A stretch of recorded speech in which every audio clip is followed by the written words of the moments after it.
Assalamualaikum warahmatullahi wabarakatuh. Perkenalkan, saya Muhammad Taufik Rahman dengan NIM 200107501012 dari Pendidikan Biologi. Kali ini saya akan membahas tentang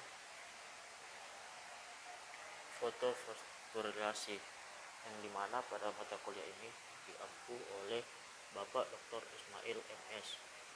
Nah, selanjutnya mengenal fotofosforilasi siklik.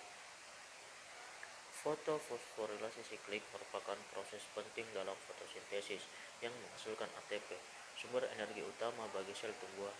Proses ini terjadi di dalam membran thylakoid kloroplas dan melibatkan perpindahan elektron siklik. Selanjutnya, komponen utama dalam fotofosforilasi siklik yaitu fotosistem 1. Kompleks protein yang mengandung klorofil dan pigmen lain yang menangkap energi cahaya. Fotosistem 1 menyerap cahaya pada panjang gelombang 700 nanometer yang dikenal sebagai P700. Kemudian, pembawa elektron.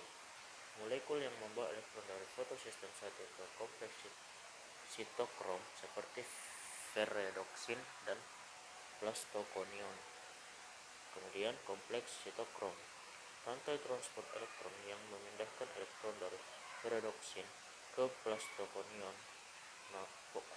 menghasilkan gradien proton yang kemudian digunakan untuk menghasilkan ATP.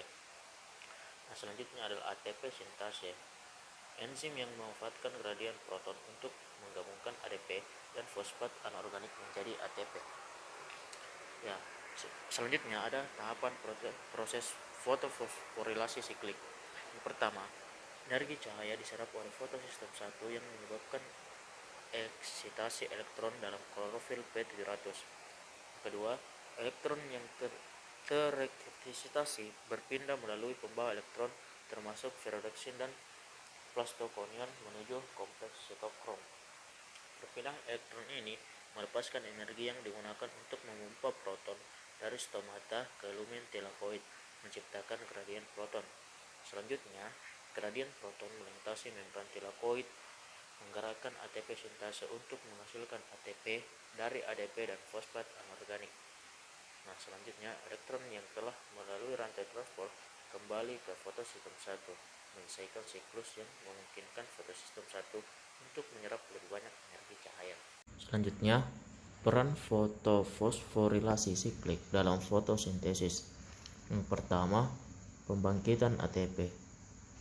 Fotofosforilasi siklik menghasilkan ATP yang dibutuhkan untuk siklus Calvin, tahap fotosintesis yang mereduksi karbon dioksida menjadi gula. Yang kedua, penyediaan NADPH.